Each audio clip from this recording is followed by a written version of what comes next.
I'm going to go over this OGERY electric bike pump. So this is a small little bike pump that would be great to carry in a backpack or even like a fanny pack. Look at the size of this thing, everybody.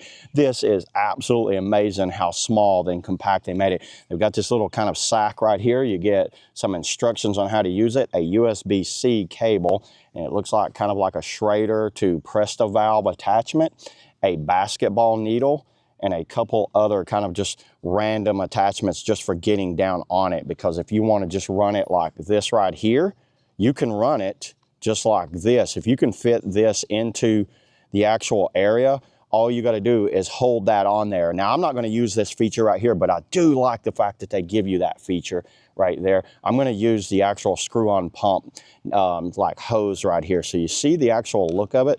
Screw that on. I know it sounds crazy. This is it, everybody. Now, I have my fat tire e-bike right here. It does have a low tire, as you can see. So let's go ahead. Let's turn it on. I don't know how well you'll be able to see it in the camera. I've got it set for 18. But you can go up or down. Let's run, now these can go up to 30. Let's run this at 19 PSI.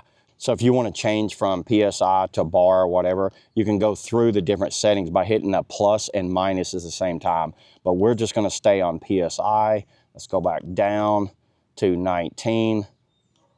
In there like that. A little tough to get kind of down in there. But once it's on there, it's locked on there. It looks like I've only got 2 PSI and we are set at 19 still. Let's see how long it takes to get this to inflate all the way up.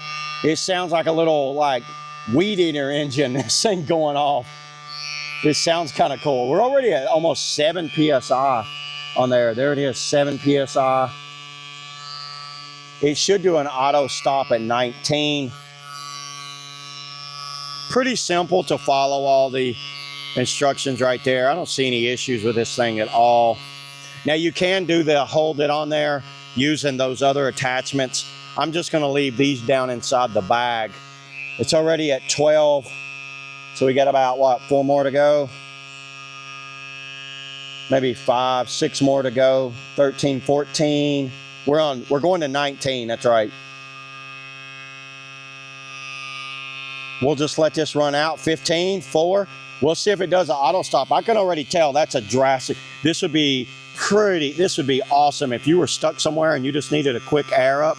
This is what I recommend. Like I said, and it can fit down inside of a fanny pack, bicycle backpack. I'm carrying this with me everywhere I go, that's for sure. 19, come on, let's see what you do. Right on the money, 19. I don't know how well you can see it in the camera. It's not flashing, it's just a shutter speed in the camera, but that's right on 19. So taking it off right here. It is a little warm, everybody. You wouldn't want to do like more than 2 tires at a time. It is very warm. You can see right there. So this is hot. So yeah, you would have enough, and I probably used a little bit of the battery. I think you could do maybe up to maybe 6 tires before you'd have to refill this, recharge it. Right there's where you're going to charge it up. Yeah, everybody, I don't see any issues with this OGERY, little small bicycle pump at all. This is something I'm going to be carrying with me. And I recommend you get one of these and pretty much have with you at all times. You know what? Look at the size of this thing. My cell phone's bigger than this. So yeah, there it is. That's all I got on the OGERY mini bicycle pump. See you on the next video.